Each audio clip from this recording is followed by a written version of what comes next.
Hi everyone. అర్థమెటిక్లో భాగంగా profit and loss అనే కాన్సెప్ట్ని బేస్ చేసుకుని ప్రీవియస్ కాంపిటేటివ్ ఎగ్జామ్లో అడిగిన క్వశ్చన్ని ఎలా ఆన్సర్ చేయాలో ఈ వీడియోలో డిస్కస్ చేద్దాం.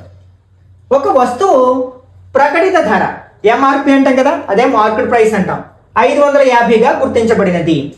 దానిని 40% తగ్గింపుతో అమ్మితే అమ్మకపు ధర దాని కొన్న ధర కంటే 10% ఎక్కువ అవుతుంది. కొన్న ధర ఎంత అంటాడు అనమాట.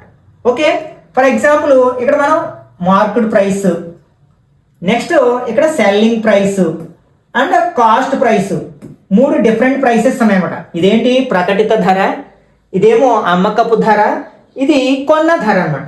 ఒకవేళ మనం అమ్మకపు ధర ప్రకటిత ధర అంటే మార్కెట్ ప్రైస్ 100 రూపీస్ అనుకున్నాం అనుకోండి, అప్పుడు 40% తగ్గింపుతో అమ్మితే దాని ధర ఎంత అవుతుంది? 100లోంచి 40 మైనస్ చేస్తే 60 రూపాయలు అవుతుంది అన్నమాట.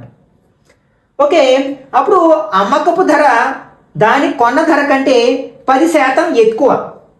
అంటే ఫర్ ఎగ్జాంపుల్ మనం కొన్న ధరని 100 రూపాయలు అనుకున్నాం అనుకోండి, అప్పుడు దాని అమ్మకపు ధర దానికంటే 10% ఎక్కువగా ఉంది. అంటే సెల్లింగ్ ప్రైస్ 10% ఎక్కువగా ఉంది. అంటే 100 తీసుకున్నాం కాబట్టి మనకి సెల్లింగ్ ప్రైస్ ఏమవుతుంది? 110 రూపీస్ అవుతుంది అనమాట. అయితే ఇక్కడ ఏం అడుగుతున్నారు? కొన్న ధర ఎంత అంటే కాస్ట్ ప్రైస్ ఎంత. ఇప్పుడు రేషియోస్ ఫైండ్ అవుట్ చేద్దాం. ఇక్కడ నెంబర్నేమో 110తో నింపుతాం, ఈ నెంబర్నేమో 60తో నింపుతాం. ఓకే, 0 0 0, అలాగే ఇక్కడ కూడా 0 0 0 కట్ చేసాం. 10 11s are 110, 11 6 are 66, 10 6 are 60. అంటే ఒకవేళ ఇది మార్కెట్ ప్రైస్ అయితే ఇదేమో సెల్లింగ్ ప్రైస్, ఇదేమో కాస్ట్ ప్రైస్. అంటే ఇది ప్రకటిత ధర, అమ్మకపు ధర, ఇది కొన్న ధర. వాడు ఏమి ఇచ్చాడు?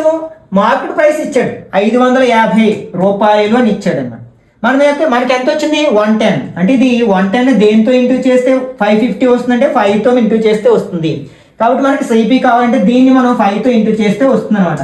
6 5s are 30 అంటే 300 రూపీస్ అనమాట. ఇక్కడ మనకి ఆ వస్తువు యొక్క కాస్ట్ ప్రైస్, కొన్న ధర ఎంత అనమాట? 300 రూపాయలు. అది ఎక్కడుంది? థర్డ్ ఆప్షన్లో ఉంది కాబట్టి ఇది కరెక్ట్ ఆన్సర్ అవుతుంది అనమాట.